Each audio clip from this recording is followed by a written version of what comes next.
గుడివాడలో జరిగిన స్వర్ణాంధ్ర స్వచ్ఛాంధ్ర కార్యక్రమంలో రాష్ట్ర ముఖ్యమంత్రి నారా చంద్రబాబు నాయుడు పాల్గొన్నారు. ఈ సందర్భంగా రాష్ట్ర వ్యాప్తంగా ఇంటింటికి చెత్త సేకరణ కోసం పురపాలక శాఖ సిద్ధం చేసిన ఎలక్ట్రిక్ ఆటోలను వర్చువల్ గా ప్రారంభించారు. అలాగే నెల్లూరు నగరపాలక సంస్థకి నూతనంగా మంజూరైన 101 ఎలక్ట్రిక్ ఆటోలతో పాటు సాలిడ్ వేస్ట్ మేనేజ్మెంట్ కేంద్రాలను మంత్రి నారాయణతో కలిసి ప్రారంభించారు. నెల్లూరు గాంధీబొమ్మ వద్ద నిర్వహించిన స్వర్ణాంధ్ర స్వచ్ఛాంధ్ర కార్యక్రమానికి రాష్ట్ర వక్ఫ్ బోర్డు చైర్మన్ అబ్దుల్ అజీజ్, నగర mayor Sujatha, NUDA chairman Kotamreddy Srinivasula Reddy, Kotamreddy Giridhar Reddy, municipal commissioner Nandan, deputy మేయర్లు రూప్ కుమార్ యాదవ్, తహసీన్, స్థానిక ప్రజా ప్రతినిధులు, అధికారులు హాజరయ్యారు. ఈ సందర్భంగా వారు 101 ఎలక్ట్రిక్ ఆటోలను జెండా ఊపి ప్రారంభించారు.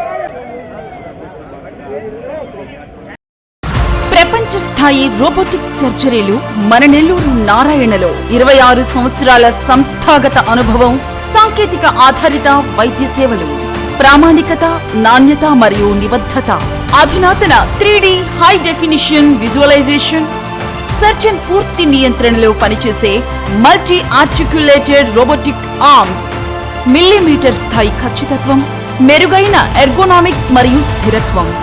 Narayana robotic surgery. తక్కువ నొప్పి, తక్కువ రక్తస్రావం, వేగంగా కోలుకోవడం, త్వరితంగా డిశ్చార్జ్. నెల్లూరు పరిసర ప్రాంత ప్రజలకు అందుబాటులో కలదు. Please subscribe to N3 TV.